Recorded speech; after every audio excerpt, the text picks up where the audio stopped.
My fruity friends, I'm happy to see you here again with me, and thank you for all your beautiful comments. And there's less and less people, but that's okay. Commenting, I mean, but I understand that we all doing what's important for us, and that's perfectly fine with me. I'm doing what's important for me. I lived 40 years on fruit, and so I call myself Fruitarian. I eat fruit for, I become to eat fruit for ethical reasons, but I break the rules sometimes uh, because the cravings, or likely because I was too toxic. I even have to eat some boiled vegetables. And by the way, my name is Kvietka. A lot of people found very difficult to pronounce my name, and I found it interesting. Some people they say it like it's so natural to them, and some people doesn't matter. They just can't. They just can't get their tongue around it. Anyway, if you hear new, welcome to this channel. I hope you found it interesting. If not, I'm sorry to hear that, but it's okay, you know. And I hope you find what you're looking for somewhere else. So today I would like to address very, I would say, important topic for everyone. It's doesn't matter what we eating. We all aware of this topic, and some of us address it more seriously than the others. You know, some of us are more loving and caring, or have a more time, or awareness. We are just all on a different journey, maybe the same journey, but on a different levels or distances on that journey. So I like to address benefits on environmental benefits with fruitarian diet, how fruitarian diet improves the health or well-being of our planet Earth. We live here, it's our temporary home, and the people who have a children, they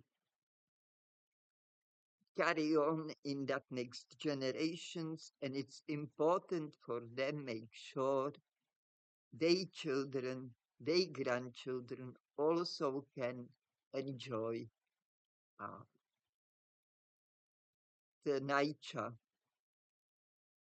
the beautiful nature of the planet Earth we are sharing for very short time. Time of a lifetime here on Earth is incredibly short. It used to be much longer. I learned from the Bible, and the God shortened our lives on Earth because He learned, or she learned, no, it learned, so some people don't get offended, that um,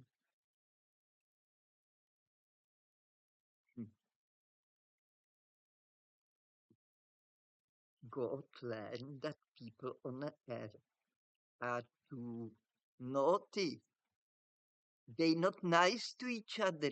They jealous. And you know, the jealousy turns in some people the fire of the evil action. And therefore, the God made decision to shorten the life of humans on earth because most of us misbehaving. And if somebody wanna tell them, you know, you better to love than to be jealous, for example, those people, they don't want to hear it. They don't want to see, they don't want to hear, and they don't want to speak the truth as well. But this is not the video about this topic. Go back to environment.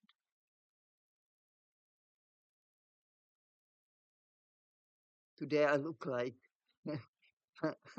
already getting off the topic. Today I have my hair a little bit wavy or wavy or how you call it. That's only because I was in the garden and I always twist my hair somewhere on top of my head and I put scarf to protect my very fine hair from the aggressive sun. And now finally, environmental benefits of fruitarian diet. Every diet, even a raw food diet, people who eat raw stuff, is more environmentally friendly just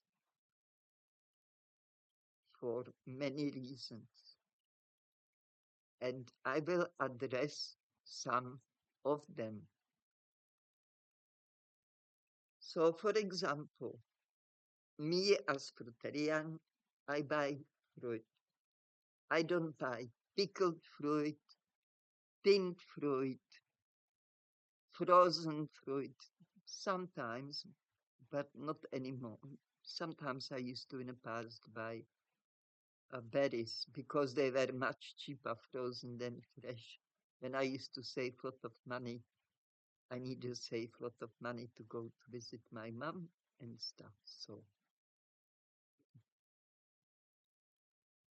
um, anyhow, so just that alone, there is no packages. I heard in some countries, like in Germany, they now wrap every piece of fruit in a plastic. So every apple, every pear, every whatever would be wrapped up singly in some plastic material. That told me my friend who worked in Germany. And I was very surprised. I buy berries which are uh, sold in a plastic containers. I buy them because they have a short season. I love them. And I have to do some compromises because otherwise I can't live, especially now on a fruit from the garden here because people come and help themselves to start with. And even when that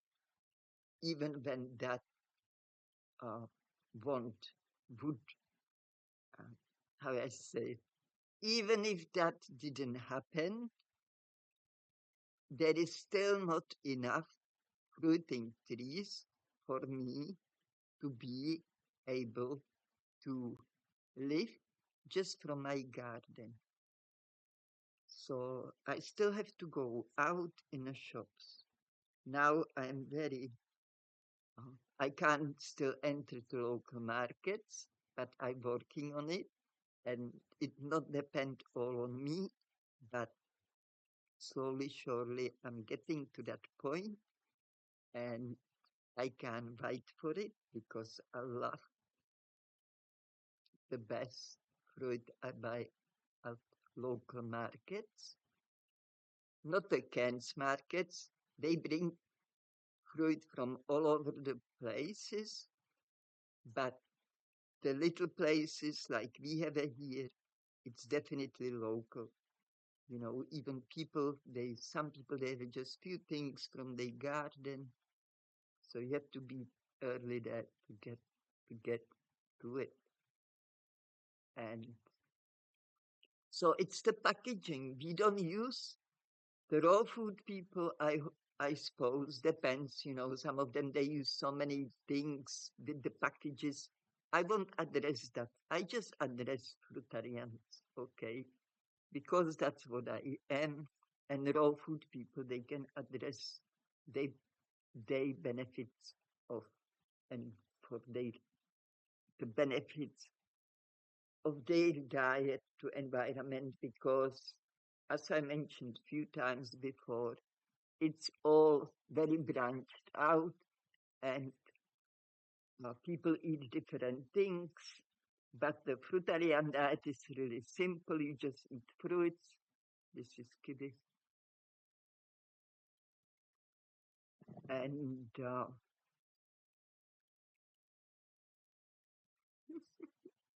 simple.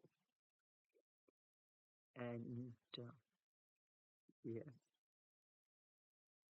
So with the fruits, with this kiwi, some people, I seen people eating kiwi like apple with the skin, but I could not do that.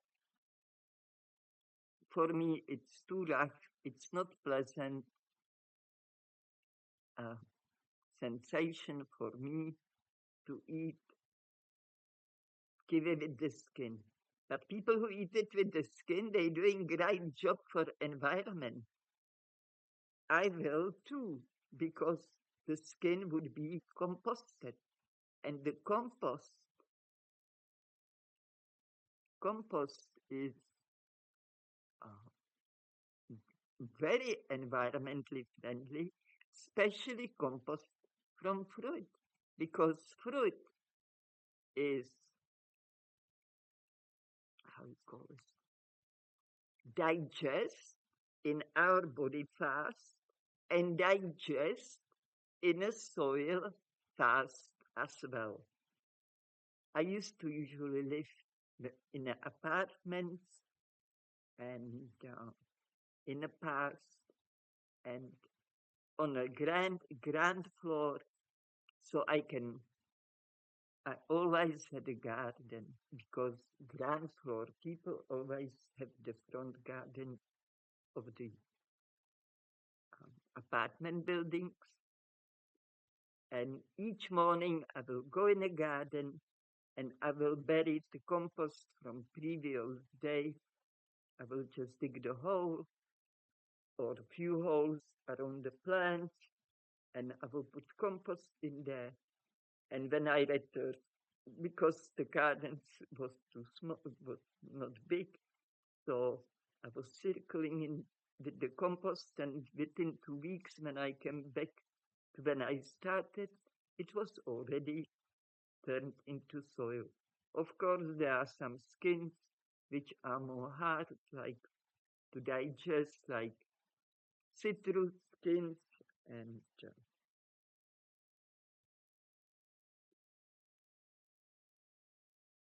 avocado skin. But what I do now with the avocado skin, I dry them and then I crush them and I use them as mulch. So that's a good tip for avocado skin if you eat avocados. They dry very easily, very fast if you don't leave the fruit, you know, if you really eat it well, all the green stuff. So the compost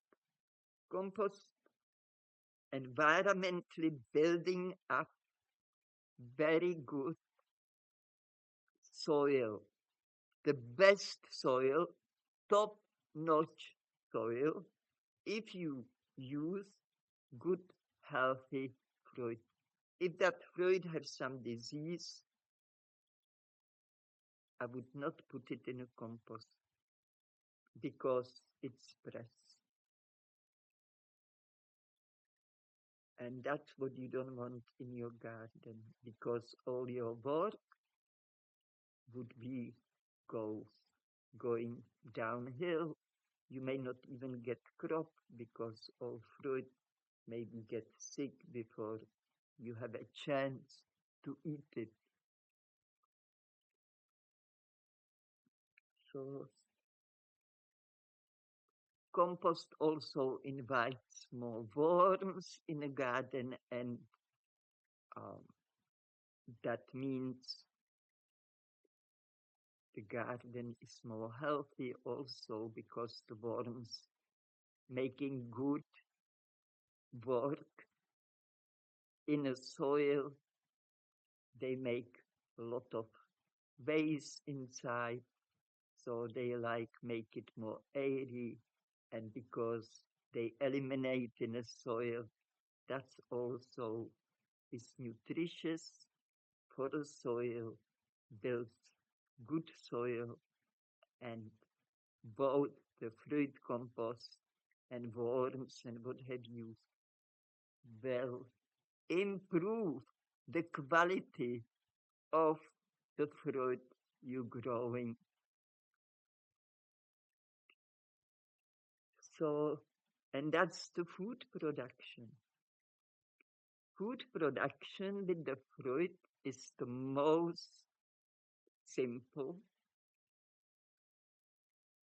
least labor, um, how you call it. Sometimes I just can't think of the word.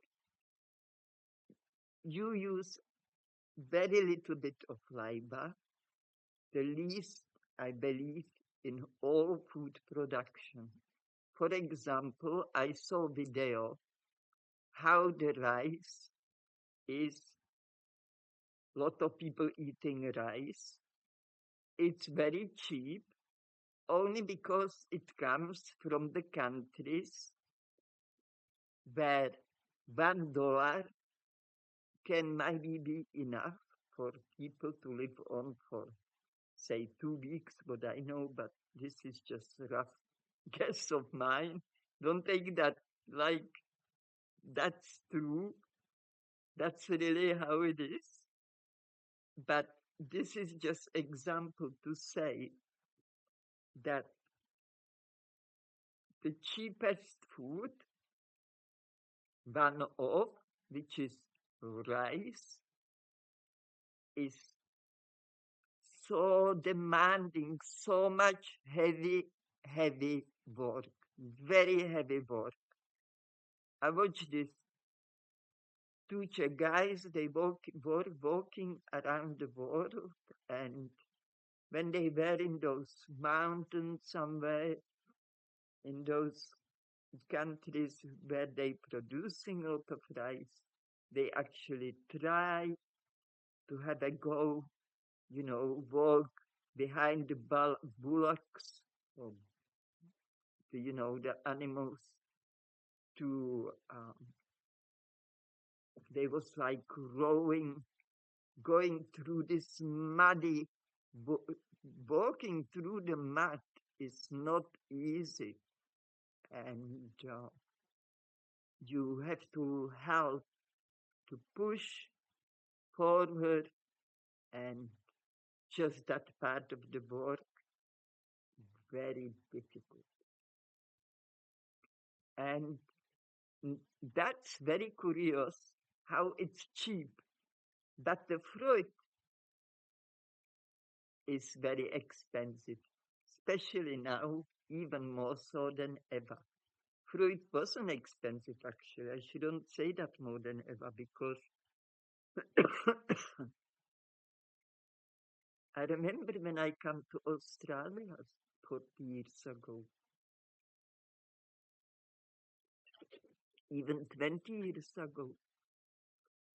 In a season, watermelon was 40 cents a kilo. You would never see that. And that is curious. So watermelon production It's not so difficult. You need to have a field, prepare the field, yes. Put the seed there, and then you wait for melons to come. And the farmers, they have a sprinkles. It's not like you have to walk around with some hose. Anyway, I won't go in such details, but it's obvious. But the fruit itself, we have a here mango farm. Nobody comes here. They don't need to attend it like if they have a lettuce farm. Lettuce farm will have to have a sprinkles on every day, maybe even twice a day through the hot days as today. The lettuce will have to be protected from so because lettuce have so many enemies like snails, and I bet some birds would like to munch on it. And again, I won't go into details. You see my point. And like we have a here up the road, not so far, blueberry farm, and they all have this polytunnels to grow it in for that kind of protection, even of the environmental protection, because we're getting lately bad storms, and sometimes we can get the icicles coming down from this, not icicles, the piece of the ice. Again, I can't think of the word, but hail. We have had it only like 2 days ago. They were tiny, and so it didn't do damage, but still more and more the farmers have to deal with environmental changes of the weather. The weather is getting really unpredictable at times, vicious. We're getting these very short, vicious storms so far this season, this rain season, which started. Cute. Cute.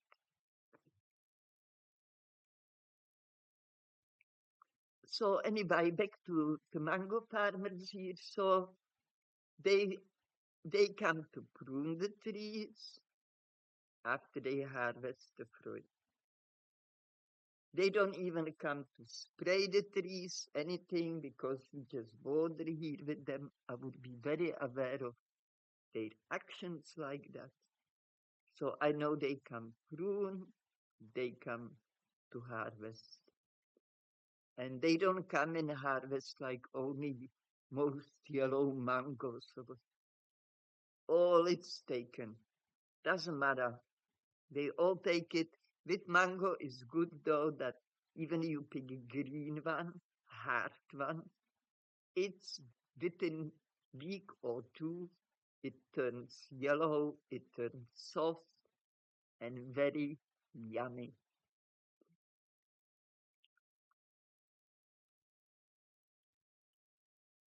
Mango.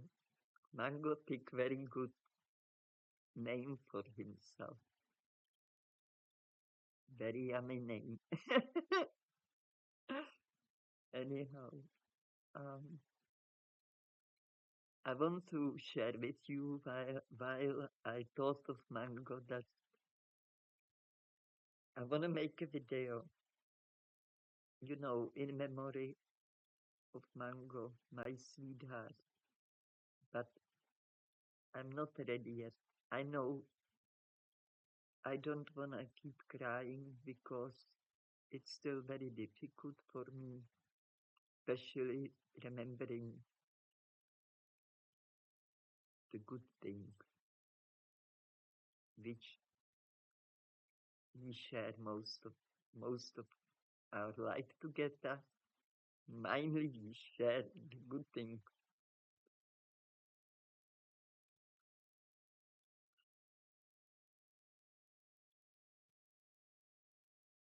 I still can't get I still can't believe he's not here. I sometimes still looking if he's going up here somewhere, if he's going home from that trip, that adventure. Anyhow, I know he's with me, but I still would like him to walk through and give me that smile. And yeah, anyhow, I better keep going on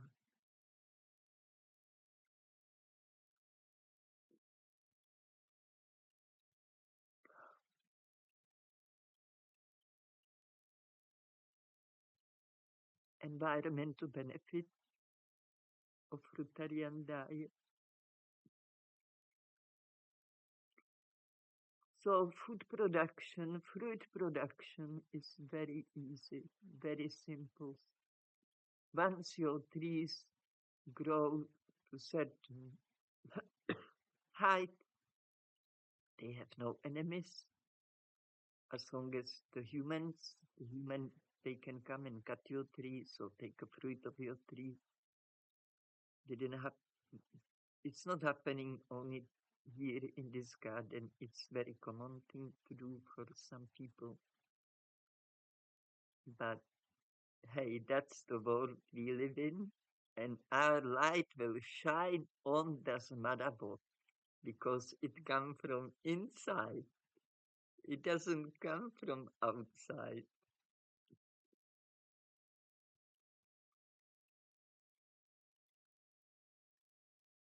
Yeah. So, and I just recently went into little orchard. Well, little, it's huge orchard mango planted here just on the front and of the property of the house, I should say, maybe. And it's so beautiful to come in those rows and the fruit trees, branches everywhere above you. And he planted different trees next to each other. And the problem is Mango didn't want to prune the trees. It was his beliefs. I fully respect it. But the trees are too high, the fruit is too high. But it's okay. Just saying I can't reach it at the moment. I don't have nobody to help me. Well, maybe I do, but that person help, is helping me with other things. But I keeping positive, and I believe sooner or later somebody in my life will come and help me with the garden. Some things in the garden because I love gardening too. I've been today in the garden for a few hours. It was magical.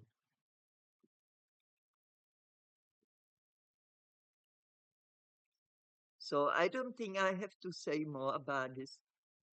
Actually, in Mango's books, I don't know if all of them, but definitely the first one and few after, he used a lot of good statistics, about those things, like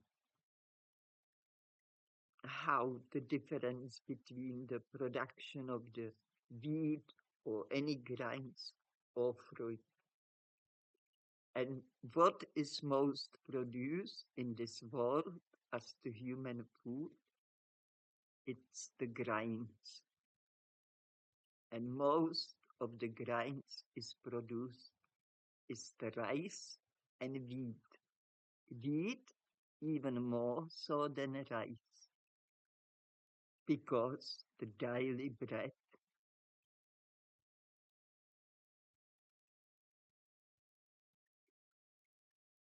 I say daily fruit, eat your daily fruit if you want to be environmentally friendly. The bread itself, its production is environmentally very damaging. And a lot of land is used, lot of land it's needed to produce the 1 kilogram of the grain.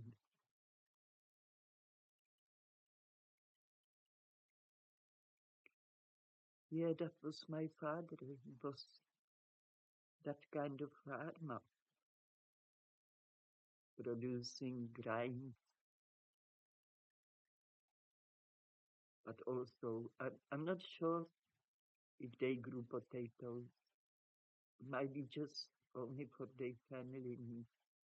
Anyway, and that takes us to reduction of carbon footprint, because, again, the harvest of the wheat, it's have to be harvested by that combine thing, which is heavy. Now it goes up and down to hold field. Also, when they sowing the seed, it's done by some, you know, I don't know, but how it goes, but I'm sure they're using some similar thing to combine when it's some machine which goes there and spread the seeds around. I don't think the man as before just walks and doing this. Maybe that's what they do with the rice somewhere, but not with the wheat. And this is another good statistics Mango put in his books about how much water it's needed to produce 1 kilogram or 100 kilograms of some grain, different grains, and how much water is needed to produce the fruit on a fruit tree. So, and most of fruit trees, they just okay with what nature gives them. They need just water, really.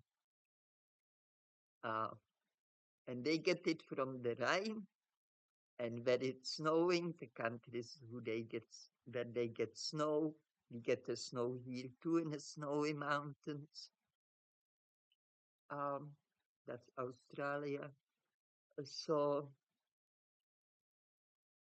the snow also, when it's melting, springtime, how perfect it is that the snow melts, the earth drinks it, and the fruit trees drink and as well. And just in the spring, then when they waking up and start growing, they got that beautiful drink to go for it. It's beautiful. I so love it, how simple and beautiful it is. But unfortunately, again, the environment is mucking up, so often we don't get much fruit on the trees because it was either too dry or too wet or what have you, or some locusts come or what have you, stuff like this.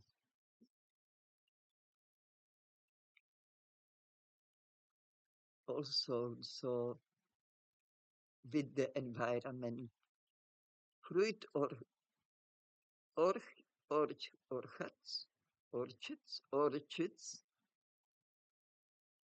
supporting ecosystems so well, you know, because they also they also provide habitats for many, many animals.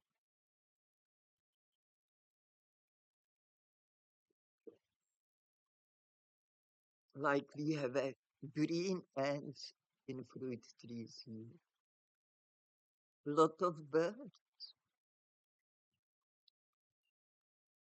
they get food there, they get shelters there, they build their nests, and you know, it's just one big world, one fruit tree, big, well-grown fruit tree. It's a big world where live lot of different animals. And it's beautiful to climb the fruit tree, sit in a fruit tree, and just relax and observe how the life is coming. And look, there is something there, something there, some animal there. Here in Australia, you will see mainly birds and some insects because most animals who will love to get in those trees, they nocturnal. So we get fruit bats, we get what they call possums. They so cute, so cute. They call here babies too, they can say little possum to baby. That's a cute little possum.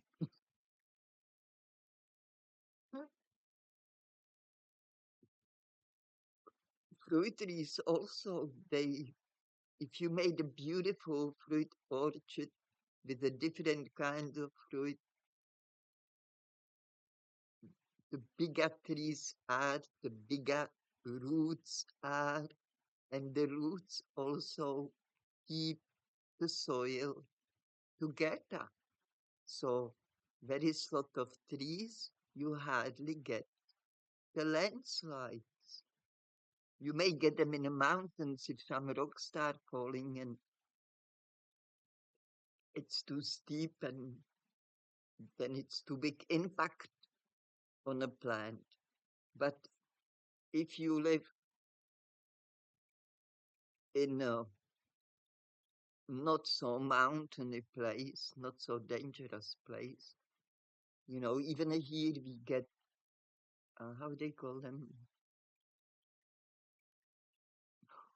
cyclones. Cyclone, big wind, it can get the tree, big trees, down with the roots. But it's usually trees which are close to the road. So when they build the road, they damage the tree, the roots of the trees. Then, and with the time, the tree getting poison from that road, it's not so strong because it may grow roots back under that road kind of thing, go more deeper because it doesn't want to draw in that black stuff. But the environment for that tree is not very good, not very supporting. So if you have a trees from a reasonable distance, they support each other with their roots to stand on even when a big wind comes. They may lose some branches, they may lose the fruit if is it already big enough or whatever size they are, but they still not ready. That's another way the fruit farmers may lose all their crop when they get big wind. Some cyclone comes and takes stuff. Sometimes can take whole fruit away. I have to. The light is really changing. Anyhow, so yeah, the fruit orchard. Go for it. We have so much more birds here since we came here and the trees grew. It's just amazing how many birds and different kinds and stuff. It's beautiful to see, really is.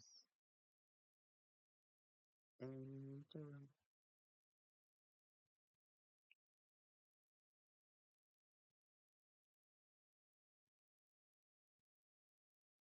also is important for us fruitarians or anybody who eats fresh produce, in this case, to support local farmers because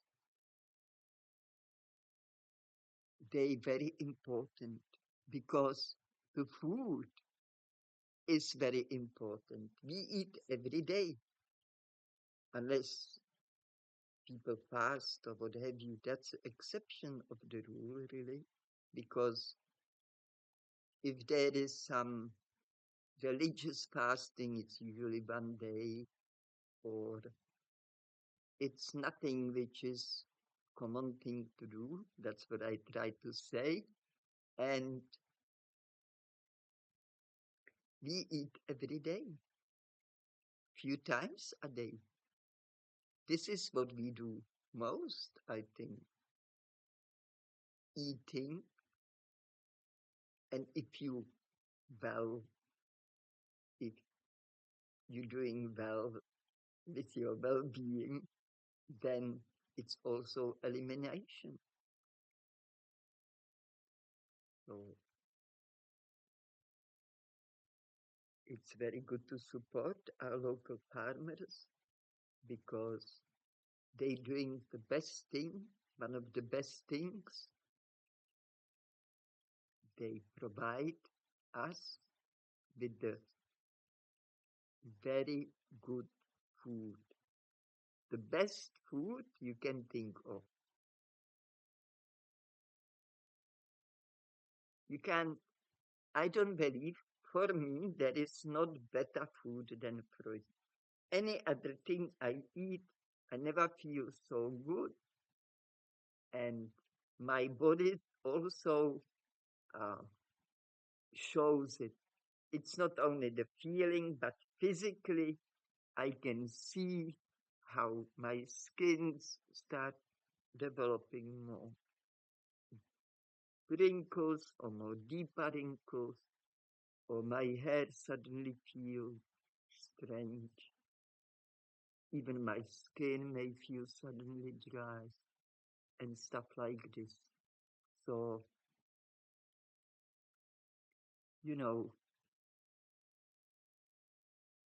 it's my experience. I can't say anything else. I can't say what some people might be, uh, would like to hear, but I have to say, if you wanna, you can try it. If you wanna thrive in your life, if you wanna have the good energy, positive energy, of course it doesn't make an angel out of you. That's your mind and what do you do with your heart, what do you let in and what you don't let in. But it's, uh, it's a blessing because there is no doctor's visit, no need for doctor's visit, you know. And if for me, if I feel something is wrong with me, it's always when I ate something wrong. It's never just out of nowhere. It comes from somewhere. And it's the food. It's the food.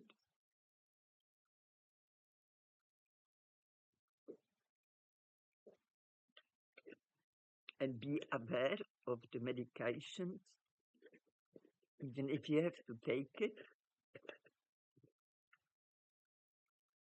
Be sure of the dosage. You don't overdose because we know, like, I don't mean overdose, you gone. That can happen too to people. I mean overdose, you still here, but you take too much, and therefore your body is not well. And to go back to feeling good, to be strong again, full of beans, it may take few years.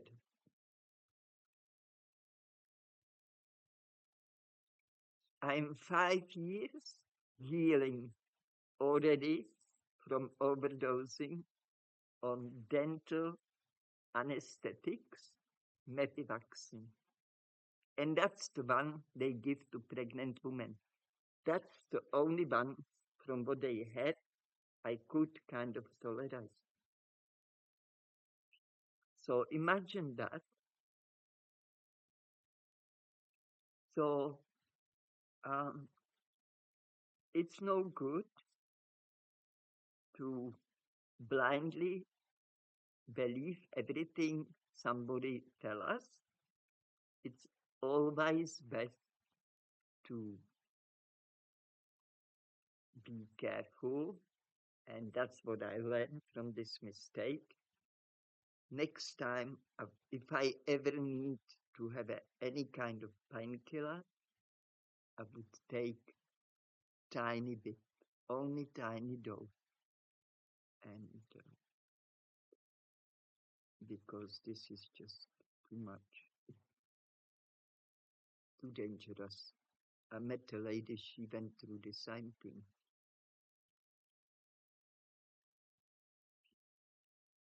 Also, I asked what happened. She said I got too big dosage of the medication. So this is serious, and this is not environmentally friendly because all the poisons come out of me through those 5 years. No good for soil, no good for anything. And so I wanna bring more awareness about environment. What you eating, what we are as human eating today is, which is common, the, how they say, the average common diet of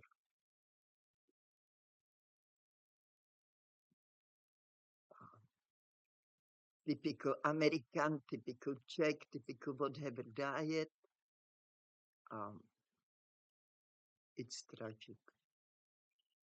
Especially more so because people chasing more money, they don't have the time even prepare their food at home, or they don't want to, even when they have a time, they prefer to play computer game. That was funny. That was funny. That just happened. The computer game, or I don't know. Um, so they buy takeaway food, and takeaway food, you don't want that because you really don't know what's in it. Was all the ingredients really fresh? Were they really um, good quality? You know, is there too much salt? Is there MSG? And so on and so forth. What kind of fat? How much of that fat? How old is that fat? How many that fat was burned already? Is that fat burning somewhere whole day or whole week or who knows how long?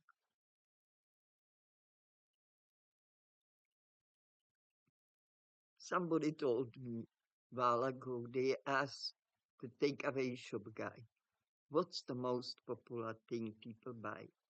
And guess what? Potato chips. And guess what? They burn in that fat. It's just like, I don't know, like the way I perceive those things is just totally unbelievable, like how people can't see this. And one after another, it goes. I was on a bus stop. I lived in a place in Sydney. I used to wait for the bus, and opposite the bench was the takeaway shop, and they have an all front open, because it's in Australia, it's very common. It's a country where it's warm, good weather all year round.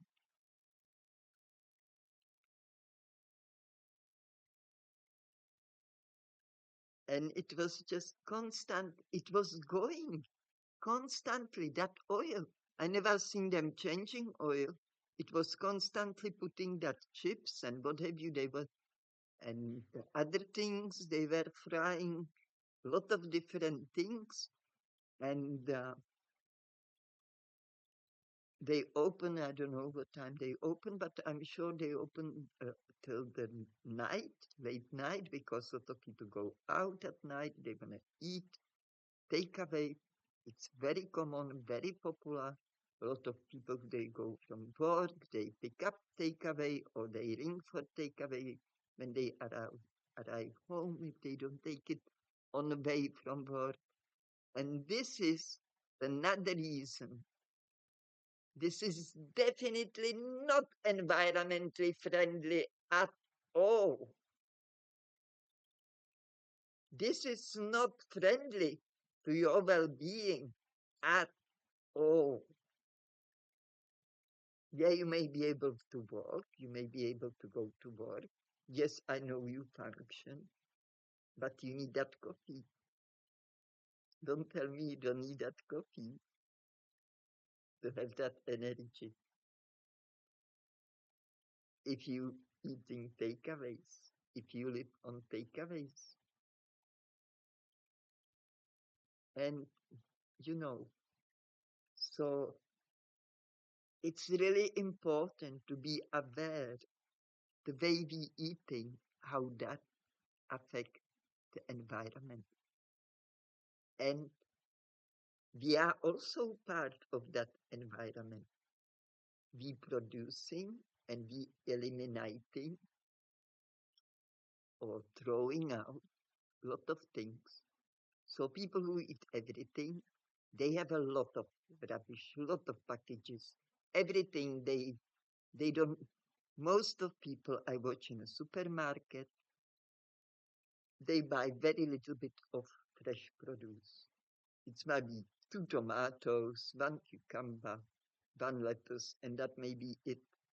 And the rest of the big trolley is everything packaged, either in a plastic or some paper or what have you. Yeah, paper is supposed to be environmentally friendly, but it's not. The paper is made of something, and it's it's just paper. Oh, I'm just going to throw it away. That's just a piece of paper. That's nothing. It's nothing. Oh, this is nothing. Just piece of paper.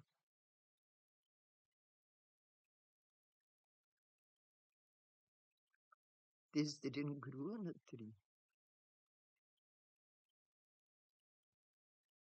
This was produced by human. Somebody has to wake up and go to work and produce this. This is not the only paper. And I know the plastic is no good, but this is also no good. Before, people have everything in a big barrels or these big ceramic dishes. And if you want it, they have a shovel and they put it in. You bring something from home, you bring. When I was kid, they bring the milk from the cow house in a big dishes kind of thing, metal. And with the ladle, like for a soup, the woman will give us milk as much we want. We have a special dish for it with the little handle. You say 1 liter milk, please. She will pour it down. No packaging. The dish the milk came from the cow house, was washed and used again. It was made of metal. It was made to last. It was made to last for many, many years.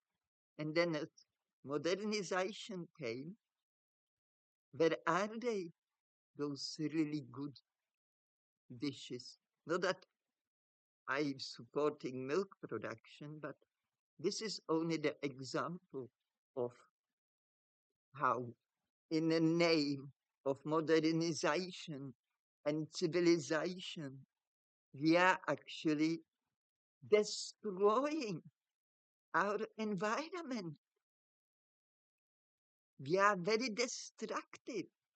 Imagine, as I said in the beginning, we lived, it's written in the Bible, people lived around thousands years. Imagine the, the how we today live and what we believe it's normal and how I supposed to do it. There's not other way around, and I agree with it. It's set up that way. Imagine we keep doing this as one generation for 1,000 years. The earth would be a long time gone.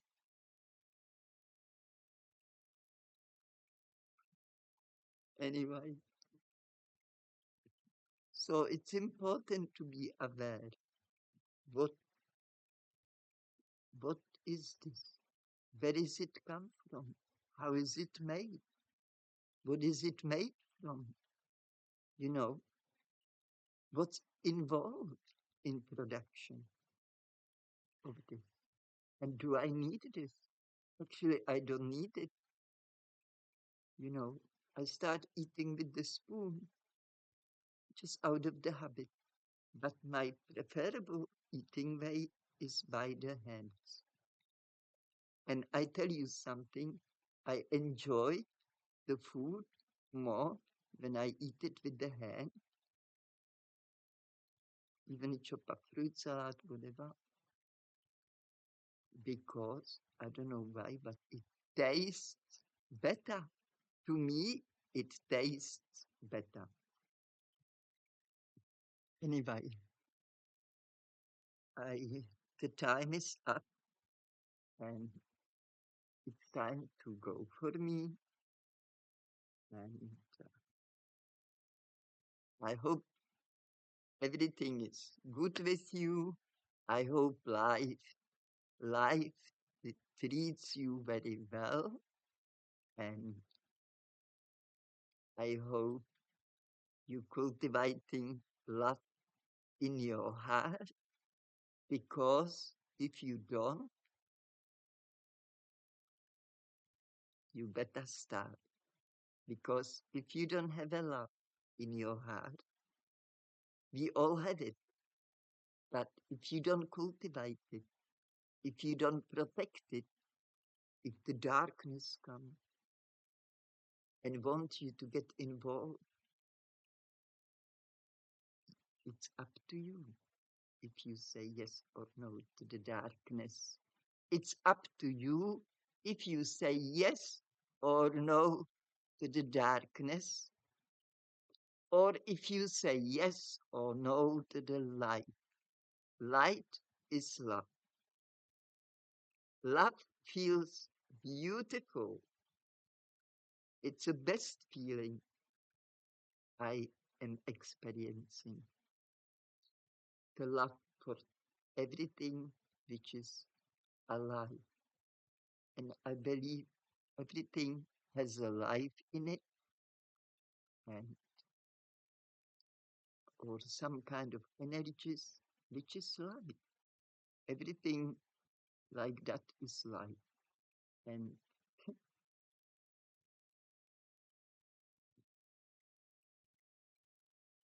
give love, receive love. Some people they have a problem receive love. For me it was difficult in the past, but I learned how to receive it.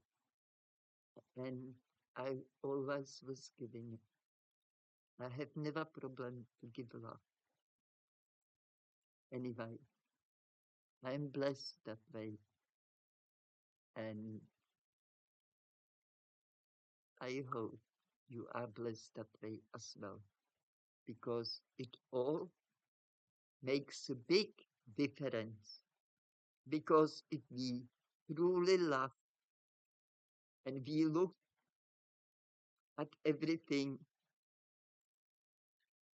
see Piper talking, it's talking.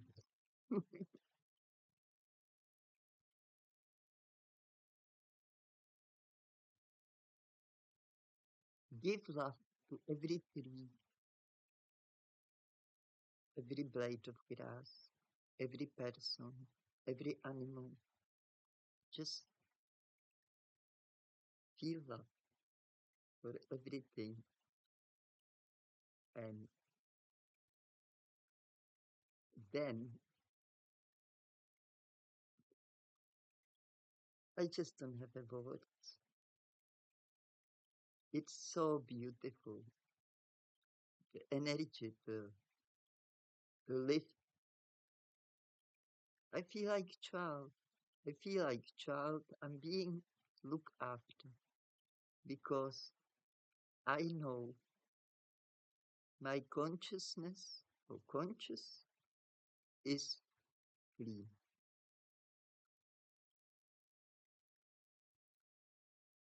And that's also part of love. It feels great to know that I have nothing heavy on my shoulders or on my heart saying, have I done that? Or, you know,